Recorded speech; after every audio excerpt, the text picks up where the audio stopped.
Welcome to the CompTIA A+ 220 1101 or Core 1 exam. This is Objective 3.4, Motherboard Compatibility. If you're building your own computer, one of the first decisions you'll need to make are whether this will be an Intel-based motherboard or an AMD-based motherboard. These are two very popular CPU manufacturers, and all of the other systems on your motherboard will be based around that decision. This decision might be based on the cost of the motherboard and the CPU. Some combinations of motherboards and CPUs are different, depending on whether they are Intel or AMD based. And sometimes the most inexpensive devices are the ones that generally win. Once you make the decision on whether you're going to use an AMD based or an Intel based, you're effectively locked into that decision. You can't remove a CPU and replace it with a different type of CPU.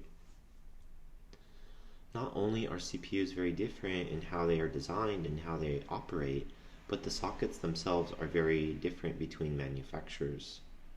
Whether you go with Intel or AMD is usually based on a number of criteria. Traditionally, we thought AMD is being cost effective and Intel is having more power. But you'll find that these two criteria can change quite a bit as time goes on, and you have to check for specifications to decide for yourself.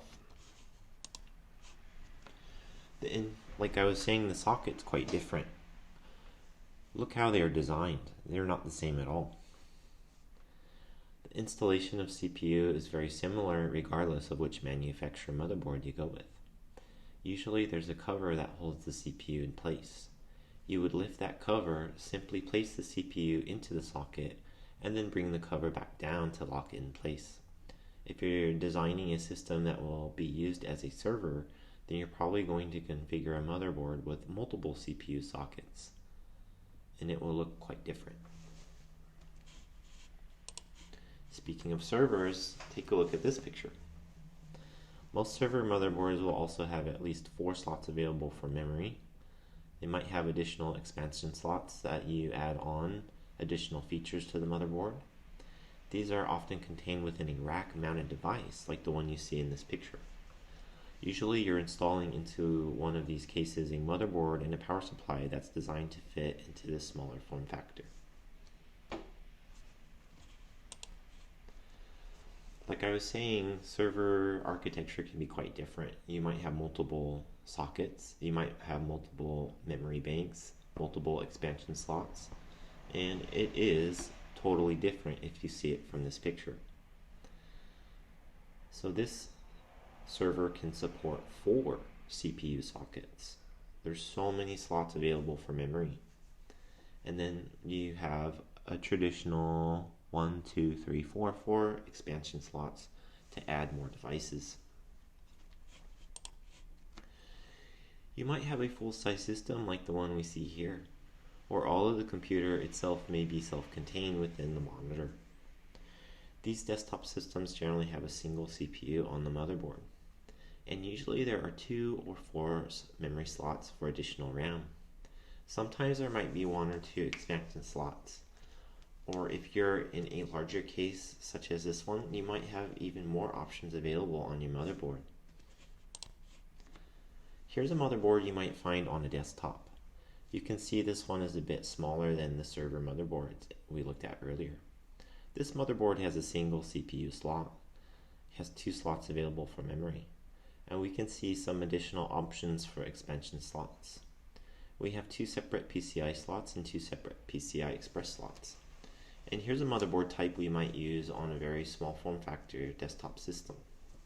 You can see that the CPU is under the sinks on the side.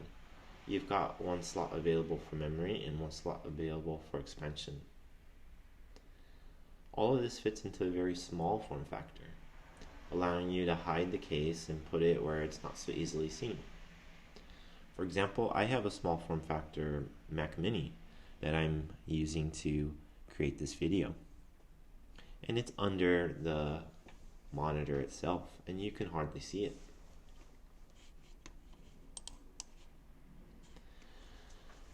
With laptops, we tend to focus on portability. So the motherboard you would have in a laptop tend to be very small and very light. The CPU on a laptop are not necessarily designed for speed, but instead for power usage and efficiency.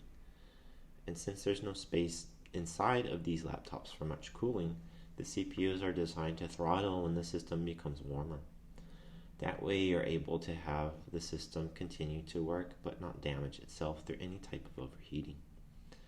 Laptops are also much less customizable than a desktop system. With the desktop, we can take the cover off. We can add new capabilities into the expansion slots. We can swap out memory for CPU. But in a laptop, it's very difficult to gain access to all of the parts inside. So on your laptop, you may not have so many options or upgrades available. Take a look at this system board. It looks totally different from a desktop system. The goal of these motherboards is to have something that is portable as possible, but also something that does not take up a lot of power and can run for a very long time on battery. Unlike desktops where you can remove one ATX motherboard and replace it with another ATX motherboard, you don't have quite the same flexibility. Laptop motherboards are usually proprietary, and they're often specifically built and designed for that specific laptop model. If you need to replace the motherboard, you have to replace it with the exact type of motherboard design for that laptop. And since your interfaces, your CPU, your memory, and other features are part of that system board, if any part of that happens to stop working, you've got to replace that entire motherboard. Here's a different laptop, and all of the different components inside of that laptop have been removed. We can see here that it has a hard drive, you've got some memory, you can see the system board, and another laptop next to it looks very different than what we see on the other side. You really have to know specifically the parts for the laptop in order to replace it. It has to be replaced with a very duplicate board or duplicate model of hardware. Okay, we're at the end of the objective. Here's a pop quiz. Which motherboard is rack mounted? Will it be an Intel socket? Will it be an A, is it an Intel socket? B, an AMD socket? C, a mobile system motherboard? Or D, a server motherboard? Well, this one's a trick question because server boards can be Intel or they can be AMD. But it's better to specify that's a server motherboard because we do mount those on racks and other systems we don't. Thank you for watching.